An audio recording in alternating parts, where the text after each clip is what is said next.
portraying a gang member in the movies and portraying a gang member in the film that we're doing is completely different. You know, I'm not looking for actors to represent their idea of gang members. I'm looking for them to portray actual gang members. My brother was like my father. He looked out for me. He was a gangbanger. He went to jail at 15 with 12 bank robberies and 1 attempt.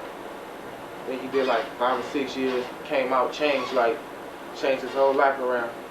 He was coming from a party one night and his past called back up to him. And he got shot a few times, about like 8 or 9 times.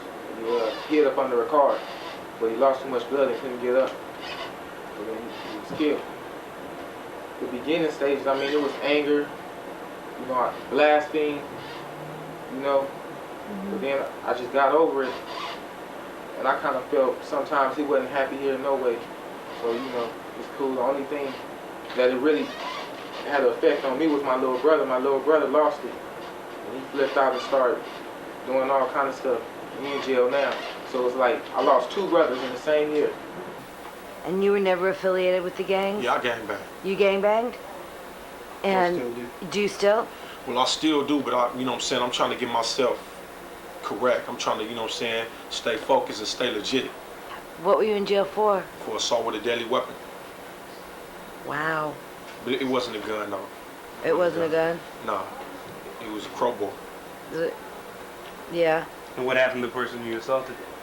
He doing all right. He came to court one time and never came back again. He wasn't like, you know what I'm saying, he almost died or nothing, but he had some pretty bad injuries to his head. Wasn't nothing that couldn't be fixed up with no stitches or nothing. And what provoked you to assault him? Well, for one thing, I kind of know him. We kind of went to elementary school together. And he actually from a rival gang. And I was at the grocery store with my mama, and he banged on me. He threw up some gang signs at me, and I kind of let it pass. I'm like, okay, I'll see you later. So me and my homeboy was at McDonald's. I just got out of school. This when I was 16. I did 15 months, and I'm 18 now, you know. Yeah. We backing up, you know what I'm saying, and they ran into my homeboy car. Now, I didn't recognize him at first. We hopped out to fight or to see what was going on. If the person wanted some kind of static, then we was going to give it to him. So I told him to pop the trunk, and I got a crowbar off the trunk, and I just hit him in the head, you know. And I did it like a couple times, and the security guard came, and my homeboy acted like he had a gun, and the security guard backed off, and people started running, and I went to jail. But I wish I never did it, because it really wasn't worth it. What's your name? Travell. Travell what? Travell Goldberg. And how old are you? 15. What's up, little homie? If you heard anything about my big homie Alonzo dying? Man, it's all type of shit going on, homie. What your little ass doing over here anyway? Don't you know you ain't supposed to be over here, homie? Nigga, I don't give a fuck. Oh, you don't give a fuck now? Nah, nigga, my big homie dead. How old is you, homie? How old is you? I'm 15 years old. Oh, you 13, huh? 13. Then get your little ass out of here, homie. You don't need to be in this shit, homie. No. There's a lot of shit, a lot of blood that been spilled. No. Have you spilled some? Have you spilled Hey, some, that's homie? not even Have you my spilled fault. some, Listen homie? to me, Have you spilled some, homie? I see. Okay. You're a big man now. Have you Little spilled some, 13-year-old homie? punk. Yeah. Nah, nigga, y'all niggas killed my big homie. That's like my father. Let me tell you something, homie. This shit ain't for you, homie. Out here, it's kill to be killed, homie. No. It's kill to be killed. Are you ready for that, homie? I don't know. Like you said, you're 13. Hey, all I want to know, have you spilled anybody's blood? Listen to me. Have you spilled anybody's blood, Listen to me. lady? Have you spilled anybody's blood? Listen to me, little homie. Nigga, Listen to me. I know. Yeah, I killed your homie. Yeah, I killed him. Oh, you So what did? the fuck? I don't give a fuck. I killed him.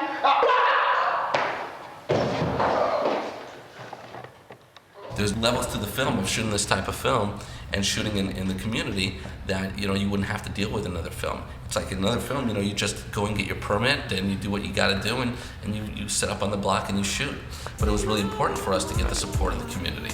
So first going down and meeting with neighbors and dealing with gang members and ex-gang members and everybody's families and having them want us to come into their community.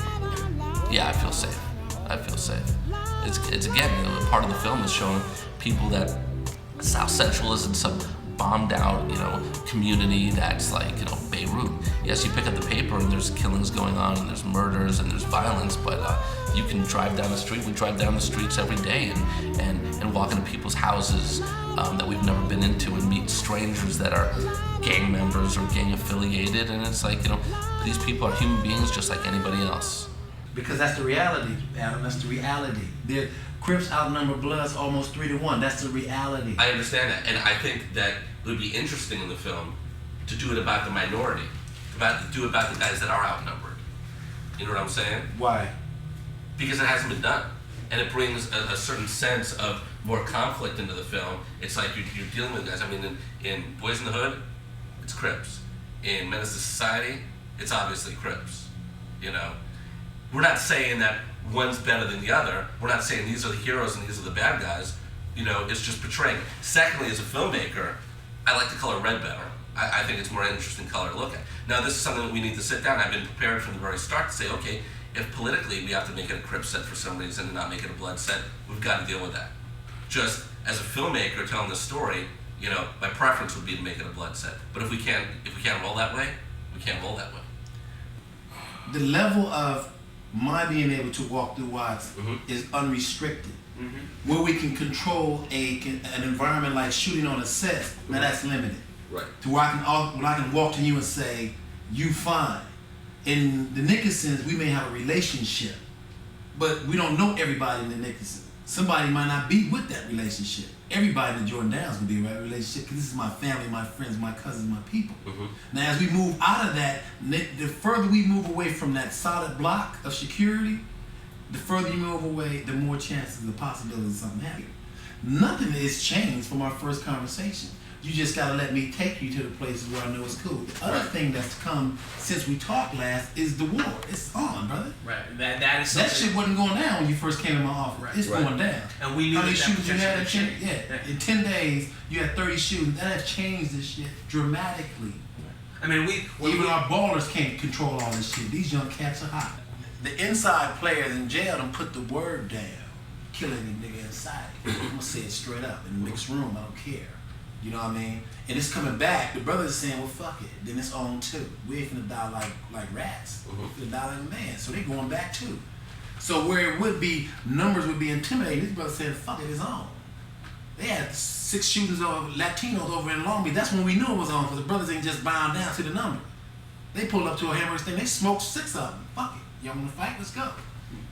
And that's something we wasn't dealing with a month and a half ago. We were not dealing with. I told you it's about to be bloody summer. I think anybody can tell anybody's story, but can you tell it accurately? You know, can you really make it authentic to the point where anybody who see it that is black can say, yo, that's how it goes down. But I think that's being open to people giving you the right feed. If they don't nail it, then we're going to deal with a bunch of backlash that's unnecessary, because if you'd have nailed it, you wouldn't have to, because everybody has to accept the truth. And everybody that's black know that gang violence is not something pretty, so they're not going to complain about it, but at least tell the truth about it. But if this film is shot the way they said and it does what it does, oh, you're going to hear a lot of noise.